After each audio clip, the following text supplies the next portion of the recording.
So Loyal, talk to us about your book by the Grace of Guile. If that's the only book of yours that neither one of us have read. A long time ago, and I don't remember when this was or who was involved, but a long, long time ago, I was confronted with the idea that there was a difference between appearance and reality. Mm-hmm. Fundamental discrepancy between what appears to me to be the case and what really is the case. Of course, that's one of the fundamental problems of philosophy. Right. But when that problem first entered my consciousness, it just blew me away. I couldn't stand that. The idea that what I knew, or what I felt, or what appeared to me might be different than what really is, that bothered me greatly. That's what drew me into philosophy ultimately. Oh, sure. Is because philosophy is the one place where I found they gave systematic treatment to that question about the discrepancy between appearance and reality. It's a troubling discrepancy because what prevents us from concluding that we're trapped on an island of subjectivity? What if all there is appearance?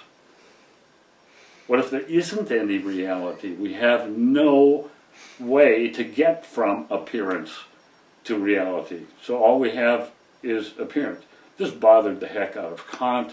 It bothered the heck out of Plato. It bothered the heck out of a lot of philosophers. And it bothered me greatly. So this question about the discrepancy between appearance and reality has sort of been right in my bones. I mean, it's been echoing away in the back of my mind constantly. Eventually, I thought, okay, I'm going to address this. I mean, this was a problem, right? And that's the way I work. I find a problem, then I scratch my head and try to figure out a way to think about that problem. So that's what this book is, and I think what immediately brought me to this is that I've been doing a lot of reading in biology, and in evolutionary biology, evolutionary theory, and came across all these examples of animals and plants that had adaptations that were, in my view, deceptive. What appears is not the reality, okay? And so I thought, it may be the case that this dynamic of deception is a fundamental dynamic in the process of evolution. And if that's the case, we need to kind of explore that systematically and try to make the argument that evolution is in part driven by the dynamics of deception. And of course it didn't take long at all to discover that nature provides a niche at every level in the organization of life. Nature provides niches for deceivers. And it provides niches for perceivers. So I saw this arms race going on between deceivers and perceivers. A good deceiver will be a selective agent against all perceivers and will prey upon them, leaving only the good perceivers. And those good perceivers will be a selective agent against the bad deceivers, leaving only good deceivers, which will select against the worst perceivers. And so you get this arms race driving towards greater variety and sophistication in deception and greater detective adaptations on the perceiving side. And my view was that ultimately that's one of the drivers towards higher intelligence. Did Darwin or anyone else make a point of that? The functionality? No, I don't think so. Not in any sort of loud way. I mean, deception is always, mimicry and stuff like that has always been noted by biologists, certainly by Darwin.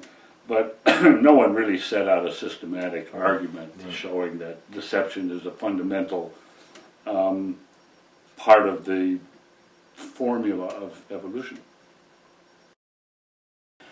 At the same time, there was rolling around in my mind this phenomenon of the culture wars. And there were the postmodernists who were saying that everything is culturally conditioned, culturally constructed. Science is just one variation.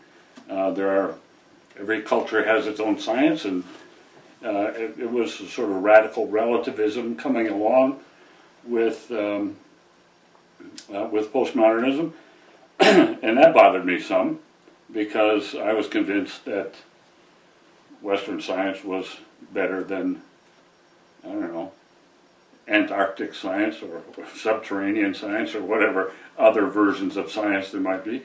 And so I was, in some sense, a realist, more of a realist than the postmodernist, and I wanted to enter into that conversation,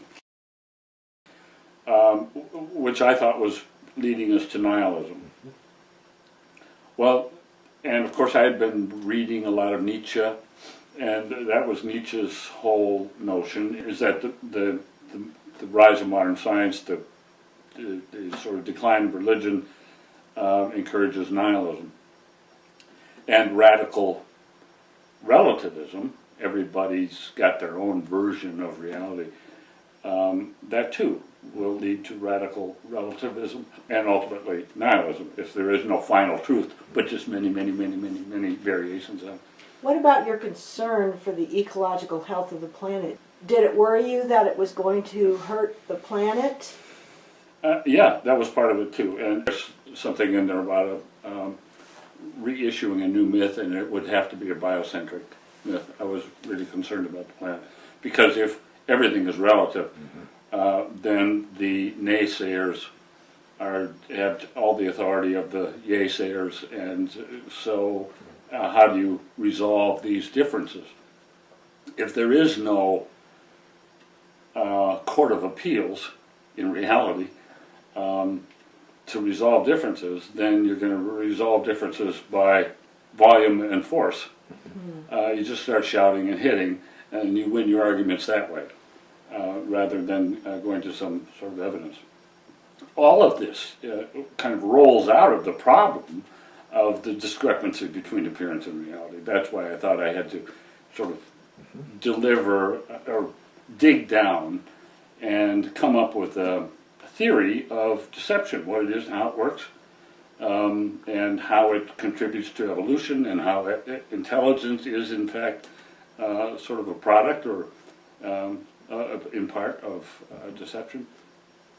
I started out with the focus on deception in history, that much of our history shows us that we've been motivated by a fear of being deceived or getting it wrong or being hoodwinked or being cheated at or something stolen from us. And so a lot of our historical record is here's the record of people that were afraid of being deceived.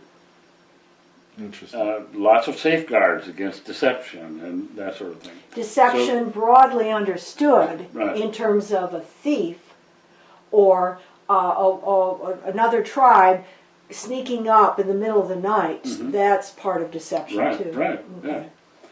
Then, of course, I had to turn to the next question about deception in nature, because the first chapter says something like, hey, look how important this fear of deception has been. And why is that? Well, let's look at in nature and see if there are examples of deception in nature. And there I found gobs and gobs and gobs of examples, from the molecular level to the national level. There are examples of deception, enough to justify the claim that nature provides niches for deceivers at every level in the organizational life.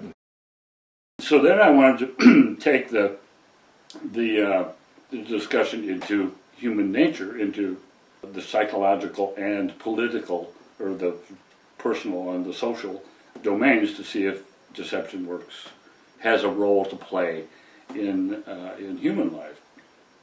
And of course, humans use language to deceive, they use body language to deceive, they use smoke and mirrors, they use cameras, and they use everything at their disposal to deceive. But we also have strategies for detecting deceivers. And so that war is, or that arms race is still going on in human affairs. But I tried to suggest that it was important that strategies of deception and self-deception are important for achieving a sense of personal wholeness. Michael, you drive a car, and Connie, you drive a car? A van, Yeah. yes. Are you better, do you think, better than the average driver on the road? I was a professional driver for 4 years, yeah. So my perception is that I am. You take driving seriously? You think you're better than the average driver on the road? When I drive only in those circumstances where I feel like I'm a very good driver, then I do, because I'm very safe. But there are circumstances I do not feel capable of driving in. Okay, so it's situation-based. Yes. And that trait of being able to determine... And I love you to would drive, say- and she doesn't Yeah. like to drive that much. Well, anyway, the point is that we've done surveys on this, and we've determined that more than 90% of the drivers believe they're above average. Now that's Hey, Lake Wobegon! that's not possible, right?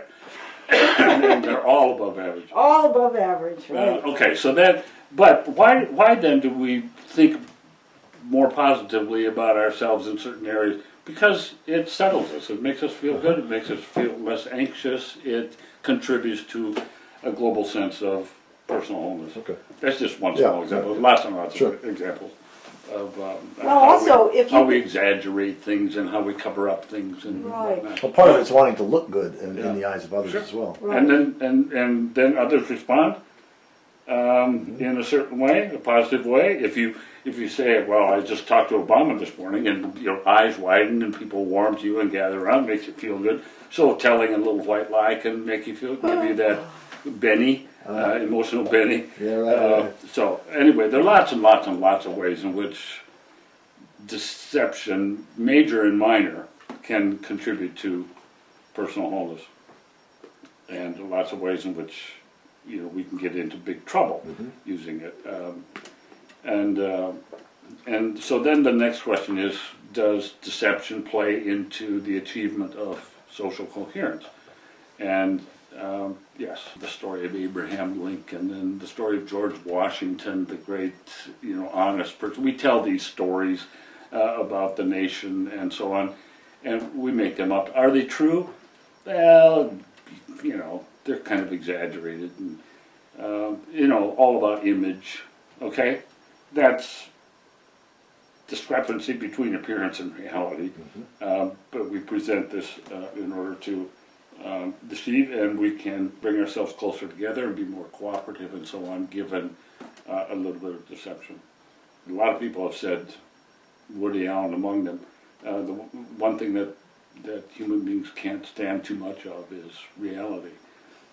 So we deceive ourselves and we deceive each other, and it's adaptive under certain circumstances to do that. What you just relayed to us as a summary helps me understand why someone just looking at the title might not be interested in the book, because that's about this aspect of evolutionary psychology. But you have now shown how a whole variety of things, including how we view our myths, how we view our mentors, that there's an adaptive value to speaking beyond the truth. Yeah. And that's deception, but I would have never thought applying the word to that. Yeah. If you're developing a grand theory of deception, Right. then of course you broaden out, and a lot of things fall into that. Yeah, I'm convinced. I say Okay, yes.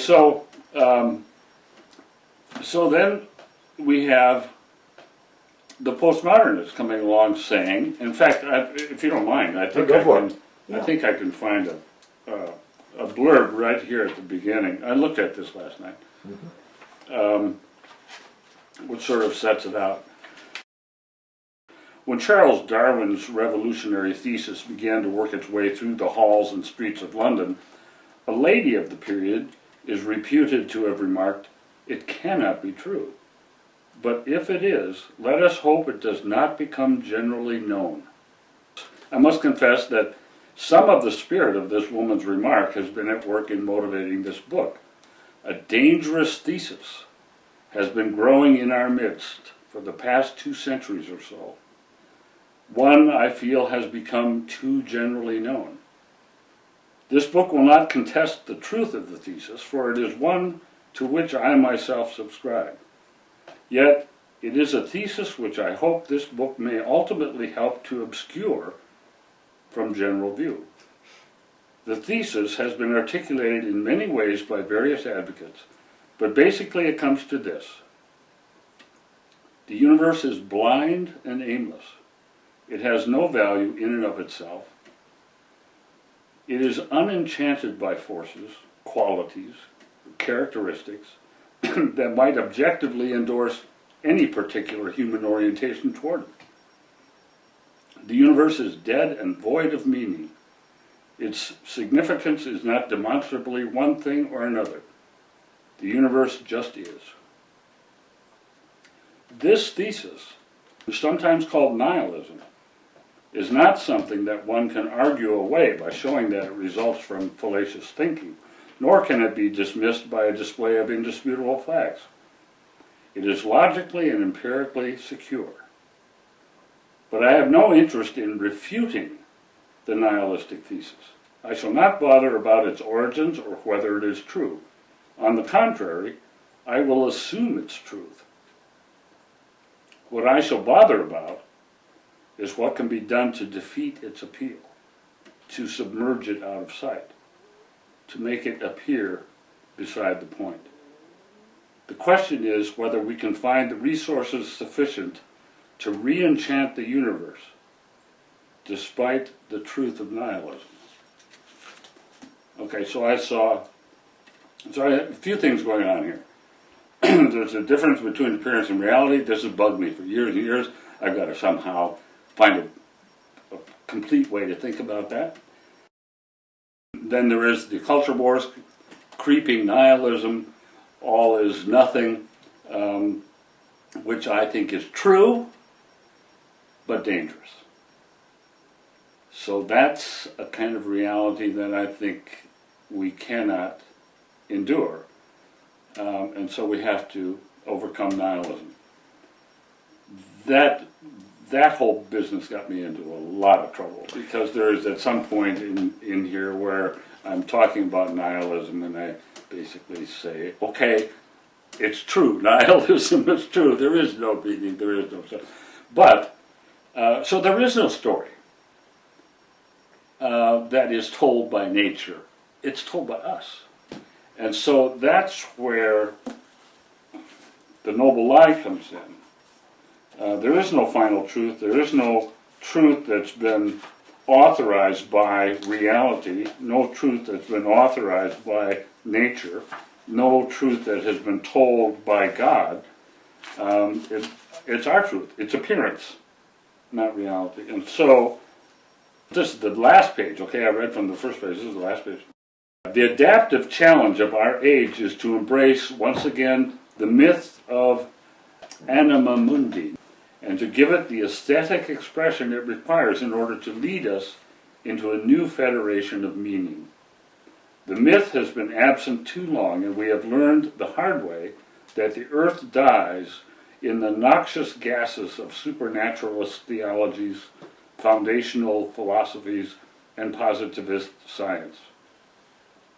But the truth of nihilism has buried these notions at long last, and it is now for us to thank the nihilists respectfully and to send them on their way. We have a story to tell. Biocentrism is your story and mine. It is everybody's story. It presumes to tell us how things are and which things matter. It is, nevertheless, a lie. It is a lie because it is not nature's own story, not told by the earth, not the authorized version. It is merely a tale told by humans, full of contingency and distortion, signifying hope. But it is a noble lie, one that washes down with a minimum of deception and offers up a maximum of adaptive change. And if it is well and artfully told, it will re-enchant the earth and save us from the truth. Well, Loyal, I so now know why I don't remember whether I read your book, because if I had, I would have wanted to forget that part. Okay. Well, see, and of course, I've gotten into fights with people I agree with on everything, except this Yes. was they did a symposium at Iris on this book and brought in some. Well, Hazel Barnes was a philosopher that came in, and Philip Hefner, and we all talked about it. They all hated it for different reasons.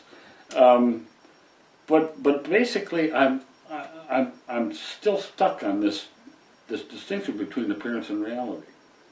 There's enough of the postmodernist in me to know that it is entirely that solipsism is entirely possible. That it is possible that I'm stuck with my own subjectivity, and you have your subjectivity, and you have your subjectivity. How do we get to something called the truth? Well, it's pragmatism, basically. That's my answer. Oh, you have it? Terry Deacon, where he talks about the essential quality of constraints out of which creativity have come. And there's a level of constraint in what somebody can think about the universe. I mean, we can think there's phlogiston and then it's falsified, okay? Right. But we are at a point now where we know the Earth goes around the sun. Oh, yeah. We know there are certain things that constrain the biggest story we can tell. Yeah. Given those constraints, there are ways to interpret that are outside of reality, and there are ways that are within reality. No, I agree with that. I just want to make the point that there's enough postmodernist in me, Sure. non-realist, Right. to question, to keep questioning constantly. There's enough of a realist in me to know that we have to have, even though there is no final truth, we have to have something that we can all, agree on, right? So it's somewhere in between those two that we have to find ourselves.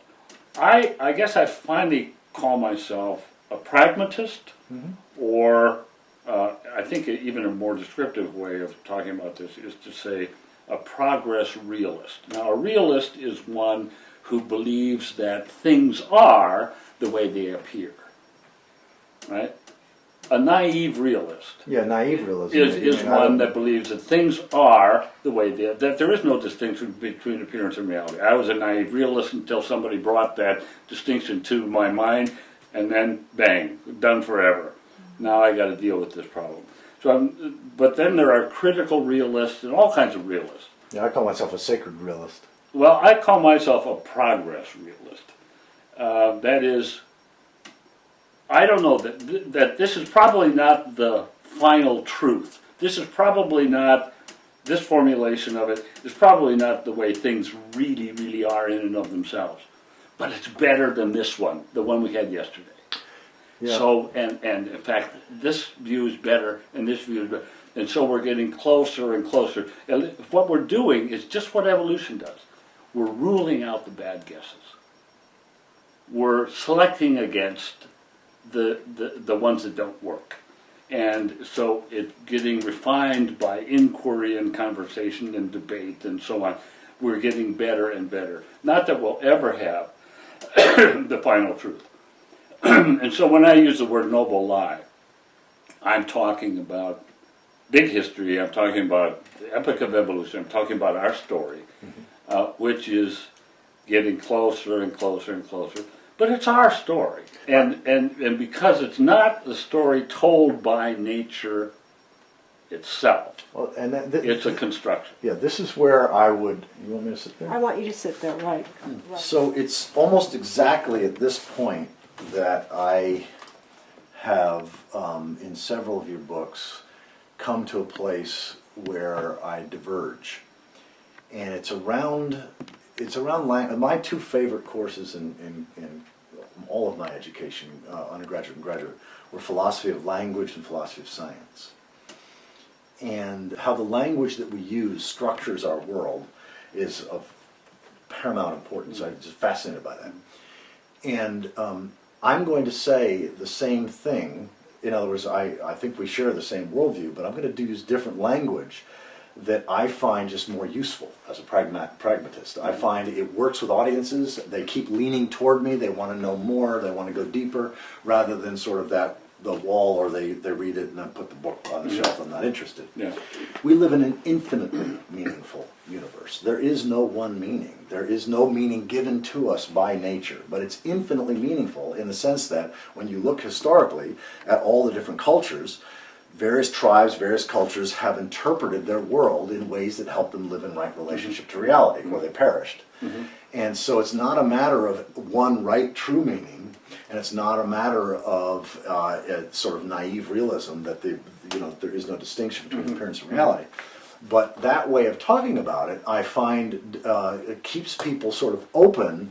But it also gets the point, which is whatever your tradition is, if you claim that God said this, or that, some kind of on high pronouncement of meaning, no, that's not true. That's not the nature of reality. But and we participate. So to say that nature doesn't give us a story, well, we are nature. We're nature becoming conscious of itself. Mm-hmm. So yes, the outside the human brain or outside human community nature doesn't give us the story. We co-create that.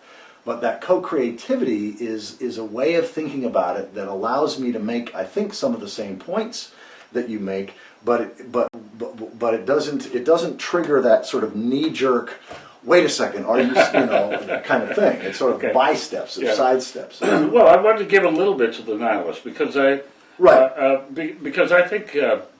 But that's the piece that I don't. They've actually performed a very essential function, and they've helped us to clear out a lot of the bullshit. Yep. Actually, now when I take a long look at the history of philosophy, I see very early on in the Greek tradition, just after Aristotle, Plato's Academy. Socrates, Plato, and Aristotle. That's the Socratic school. Yeah. And just after Aristotle, the skeptics took control, really, of Plato's Academy. And there was this radical skepticism that came in and helped sweep aside some of the more insane doctrines that were, and so even Plato's work and Aristotle, all this was questioned. Radical skepticism clears the field. It's like a fire that used to go across these prairies out here, mm-hmm. and every once in a while, and clear out things so that we could get new growth. Mm-hmm. It happened again in the Renaissance when the classics were discovered. These ancient skeptics were brought forward, and so there was a tradition or a flourish of radical skepticism in the Renaissance, which cleared out a bunch of dogma, a bunch of old tales and legend and stuff that had the authority of truth, cleared it all out. We're down to basics again, and so people like Descartes have to think from the ground up, start all over again. Everything's been cleared away. That was useful. It prepared the way for modern science to really get some traction. Okay, now, 20th century, actually as early as Nietzsche, 19th century, 20th century, we have this growing skepticism, social constructionism, all the kind of stuff that says, all we have is appearance, everything is one version only, and there is no final truth, and so on. So radical skepticism coming back in the form of postmodernist deconstructionism or nihilism, a lot of names. Okay, so I think they've done they've served a positive function, helping us to clear out. But we're left with this notion that there is no final truth. And what we have at the moment is perhaps the promise of getting closer and closer and closer to the truth. It's necessarily that way because there's so many different appearances. So the way I speak about it is that the human animal is inherently interpretive. We can't not interpret. Exactly. So events happen, we interpret it, and there's never only one way to interpret. So what I sometimes say is that there's always more than one depressing way to interpret something, always more than one inspiring way to interpret it. So the question isn't what's the final meaning, what's the true truth, what's the, it's how, here's the pragmatic side of me. It's like, how can we interpret this, and here I'm thinking collectively in terms of the universe story or big history, how can we collectively interpret the data, the facts of big history, in ways that move us as a species into a more intimate rapport with reality, with nature, with the universe. Okay, but there you have the problem. How do we collectively do this? I mean, how do we? In conversation. Exactly. And that's what inquiry, conversation, criticism, all that kind of stuff that we're really good at. Always challenge the doctrines and be skeptical and so on. But skepticism is, if it's not there, you're not going to have that conversation. Absolutely. But if the skepticism is strong enough, and this goes back to that salon I had, if the skepticism is strong enough, it's going to eat away at all the commitments, and there won't be any commitments. There won't be, and then you're left with a meaningless, dead, pointless universe. Right. Well, I believe that the universe is pointless, and that there is no meaning inherent in the universe. Isn't there a third option Yes. between Yes. pointless and meaningful Yes. versus, in hindsight, there was a dynamic trajectory that seemed from the very initial conditions to have built in from the start, and we happen, because we're intelligent beings, we happen to be in a position in the universe where we can see how this has led through, not necessarily to us, but I would say it's a far better assumption now that planets are inevitable. Okay, we didn't know that 20 years ago. Now we have the empirical details that, oh my gosh, it's no longer a philosophical question. Planets are inevitable in this kind of universe. Okay? In this kind of universe. Oh, right. So, but there's a lot of us who really don't care about why the Big Bang came in. I say start me at 13.78 or 82 or whatever it is now, and let's talk from there. Yeah. But there are other people, I hear them all the time when I give a talk. It doesn't matter what I say, their first question is, but what do you think came before the Big Bang? Yeah. Okay? So anyway, I'm just saying there's a group of us for whom we see the asymptotic approach to truth, or the way things really are, as pointing in the direction that from at least where we stand, it wasn't just all random contingency that life is here. It may be that we're here, sure. Yeah, I mean, the first paragraph of Robert Wright's book, Non-Zero, I love it because he takes on Stephen Weinberg. Stephen Weinberg says, the more I learn about the universe, the more pointless it is. And he said, far be it from me to argue with a physicist about the meaning of physics, but when you get into biology, life seems to have a point. Okay. Yes. Okay. Oh, no question about it. Now, I said the universe, and you pointed to a third way to think about it. The third way is not to say that there was something going on 13.82 billion years ago that has flourished, into the right answer. Like we're the right answer. Mm-hmm. I mean, it's easy for us to. If things had gone differently, we wouldn't be here. Exactly. Therefore, they had to go that way because we're the right answer. No, no. I think the way to think about it is the way I think about it now is. I mean, I can't see meaning at the beginning of the universe because there could be thousands. Well, that's again. We agree. Of universes. It's infinite. Okay. We agree. Okay, so what I see is. And this is where the emergence doctrine has really helped me. The universe, as a universe, meaningless, void of purpose, empty, dead, whatever. Beside the point. It's like a bus. But you're making it. It's like a bus that's just randomly careening in open space. But, and has no meaning, no purpose, no destination, no map, no agenda. But there are things on the bus that can go forward or back or sideways. You can, in order to, right, purpose, there are purposeful beings on the bus. And that's us. And so that there was no, I remember you asked me this years ago about meaning, about human beings looking for meaning or something, and I said that we were the meaning makers. Yeah. Okay, so before there were living systems, there was no significance at all. Nothing meant anything at all. Right, but you're all pointless. okay. But all of a sudden, not all of a sudden, but gradually, there were living systems. And living systems, biology, you cannot think in biology constructively without the notion of functionality. There's purpose, that's value, that's significance. That's where the universe, now the universe doesn't get meaningful, the universe is still careening around. This is driving me crazy. There are meaningful pockets. Any physicist where someone keeps asking them, where was time before the Big Bang? Where was space before? They would look at them with craziness and go, what are you talking about? There is no universe that isn't biology. Right? No. They would say, what do you keep asking me about where was time, where was space?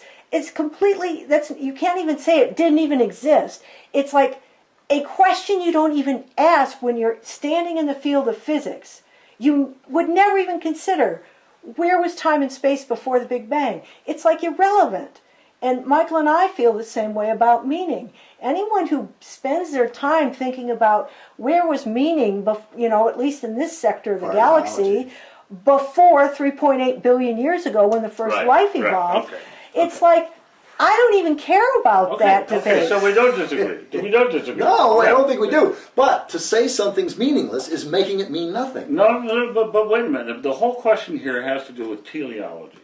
Oh, well, yes. Teleology is, that seems to be one of the fundamental notions or categories or topics that every culture really has to figure out. In fact, I think if you want to understand a culture, or if you want to understand a philosopher, you figure out what's their position on teleology, on purposefulness. But even that's not a clear binary. It's not a binary. It's just not a clear binary. I mean, one of the things that I often say, I haven't done it in a couple of years because I'm doing a different program now, but I used to say quite a bit, is that whether you think that there is some sort of teleological end or purpose or that, or not, it doesn't matter. There are certain things that we have to agree on in order to survive. Oh, yeah, okay. No question.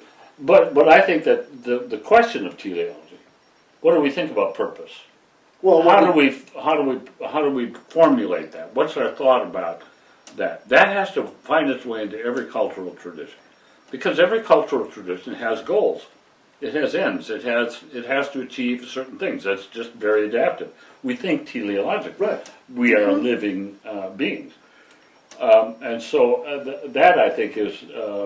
And there's not too many examples of cultures that didn't believe that God, reality, the universe, whatever, was on their side, because they would have outcompeted cultures that didn't have that belief. Right. Right. Okay. So we agree on the nihilism side with you there. Lie. Yeah. I'm fine with that language, but I would never try to get a book published and sell it. No, I got the book published. It just didn't sell. But there's a part of me that's always like I'm the evangelist. I'm trying to market. It's like, how do I get these ideas to people so that they take them in and have, Frankly, I didn't give a shit if it sold. The publishing house really wanted it to sell. They really worked at it. Yeah, no. Well, I'm now motivated to read the book, and part of it is because I really do get the centrality of what you're saying, deception, and even your way of phrasing it in terms of that evolution has provided a niche for deception at every scale. It's like, once I think about it, it's like, wow, that's so true.